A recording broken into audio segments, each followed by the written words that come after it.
नमस्कार माऊली. चला ज्ञानेश्वरीच्या सहवासात. ज्ञानेश्वरी अर्थात माऊलींचं भगवद्गीतेवरचं मनोगत. भगवद्गीतेमध्ये 700 श्लोकांमध्ये आपल्याला धृतराष्ट्र, संजय, अर्जुन आणि भगवंत श्रीकृष्ण परमात्मा यांचा संवाद बघायला मिळतो. हा संवाद घडत असताना प्रत्येकाच्या मनामध्ये वेगवेगळे भावही प्रगट होत होते. प्रत्येकाच्या म्हणजे धृतराष्ट्र, संजय, अर्जुन आणि श्रीकृष्ण.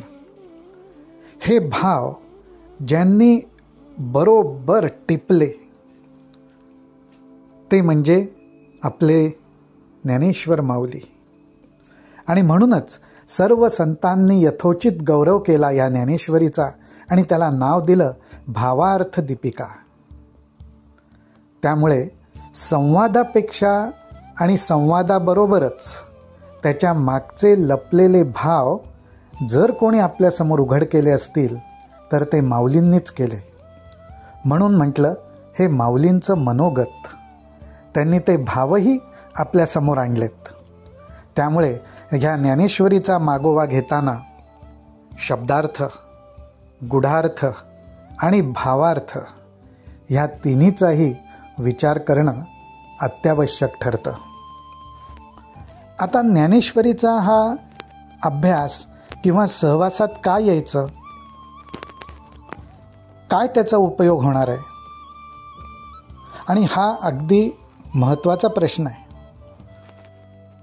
एखाद्या गोष्टीची आपण ओळख करून घेणार, एखाद्या गोष्टीच्या संगतीत जाणार तर संगत चांगली पाहिजे, सहवास चांगला पाहिजे. तर ज्ञानेश्वरीच्या सहवासामुळे काय घडणार आहे? तर अनेक गोष्टी सुरुवातीलाच माऊलींनी सांगितलेल्या आहेत. माऊलींनी सुद्धा एक ग्रंथकर्ता म्हणून या ग्रंथाचं महात्म्य काय आहे, त्याचा उपयोग काय आहे, हे सुद्धा अगदी स्पष्टपणे सांगितलेलं आहे. माऊली म्हणतात, ही जी कथा आहे ना, श्रीकृष्ण अर्जुन संवाद, भगवद्गीता, महाभारत, ही जी कथा आहे ना ती गहन आहे. अर्थात अवघड आहे असा अर्थ नाही, तर गहन म्हणजे ती खूप खोल आहे, त्याला खोली आहे. त्याचबरोबर ह्या कथेमधनं अनेक बाबतीत आपली असलेली जिज्ञासा, काही वेळा त्याच्यात आश्चर्यही असतं, काही वेळा आपल्याला अनेक गोष्टी जाणून घ्यायच्या असतात. माऊली म्हणतात अशा अनेक गोष्टी जाणून घ्यायचं आणि प्रगट व्हायचं जन्मस्थान म्हणजे ही कथा आहे. ह्या संवादातून विवेकरूपी योग्य काय, अयोग्य काय, चांगलं काय, वाईट काय, हे आपल्याला समजावं, ह्या दृष्टीने आपण सावध राहावं. अशी विवेकरूपी अनेक वृक्ष, अनेक लता, अनेक वेली ह्या उद्यानामध्ये प्रगट होतात. कुठलं उद्यान? तर हे कथेचं उद्यान, त्याच्यामध्ये हे प्रगट होतात. एवढंच नाही तर माऊली म्हणतात जगामध्ये अनेक प्रकारच्या विद्या आहेत. त्या विद्या आपल्याला ज्या ठिकाणाहून मिळतात त्याला विद्यापीठ म्हटलं जातं. तर माऊली म्हणतात अशा सर्व विद्यांचं मूळ पीठ, विद्यापीठ नाही तर मूळ पीठ म्हणजे ही कथा आहे, हा संवाद आहे. माऊली म्हणतात अहो सगळे जे धर्म आहेत त्या धर्मांचं हे माहेरघर आहे. याचा अर्थ असा की अनेक सिद्धांत, अनेक प्रमेय या कथेमधनं प्रगट झालेली आहेत. प्रत्येक धर्म हा सिद्धांतांना धरून असतो, पण जेव्हा तो सिद्धांतांपासून भरकटतो त्यावेळी जणू काही तो सासरी नांदत असतो. पण जेव्हा हा धर्म परत त्या सिद्धांतांकडे वळतो तो जणू काही माहेरी येतो. तर ही कथा अशा रीतीने सर्व धर्मांचं माहेरघर आहे, सज्जनांचा जिव्हाळ्याचा विषय आहे. आणि एवढंच नाही तर ह्या कथेमधनं जी शब्दरत्न प्रगट झालेली आहेत, माऊली म्हणतात हे कथेचं जे ठिकाण आहे ना त्या ठिकाणी शारदा मातेला येऊन नटायला, मुरडायला पूर्ण वाव मिळालेला आहे, असा त्याचा उल्लेख माऊलींनी इथे केलेला आहे. म्हणूनच माऊली म्हणतात की हा ग्रंथ हा गुरुवती आहे. ह्याचा माऊलींनी इथे गौरव केलेला आहे. एवढंच नाही तर आपल्या सगळ्यांना चातुर्य याबद्दल सांगायलाच नको. चातुर्य तर पाहिजेलच, शहाणपणही पाहिजेलच, त्याचबरोबर सावधानताही पाहिजेल.